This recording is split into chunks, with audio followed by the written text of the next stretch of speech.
what's up, Mr. Baby Lightyear? So, okay, we're gonna go revisit this from a month ago. Okay, so I'm gonna be a little bit more consistent with these volume profiles.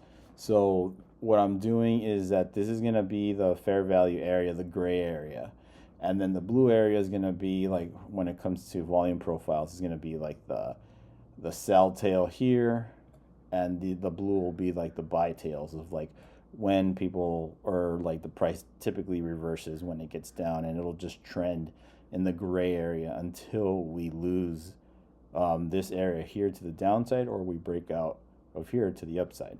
So until we break out of those areas, that's when we can say, all right, this is what's going to happen. We're going to go higher or lower, but for right now, we're trapped here. And if you look at this, well, historically, whenever we get into this area, it just kind of has ping ponged in this gray area. So let's go back here. And one thing I want to notice, so what we had here last time when we were talking about it, we were up here, and what happened? We ended up spilling out and reclaimed it, and it said, no, you can't do it because we have this pivot back here. And the price action did not allow it to get beyond this level. It was defended by the bears, and it was the ledge here on this volume profile, because they know that if we would have left this area, we probably would have teleported up, and they weren't going to let that happen yet.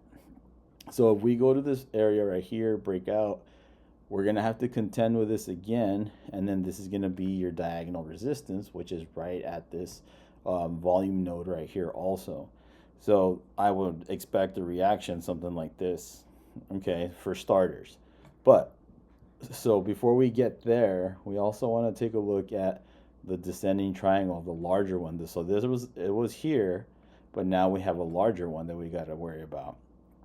So, okay, larger descending triangle, and then what we want to do is you take the distance of where you have these points of what's created the bottom of this triangle, and you take the distance from the top to the bottom of where it began, and then you apply that to where and when, we haven't yet, so where and when it breaks down.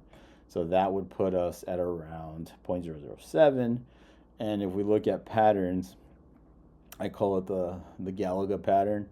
So if we get this guy here, and we come back here, and then we create another bottom right here, there could be a very nice move like this, and then we're going to have to deal with this diagonal resistance anyway.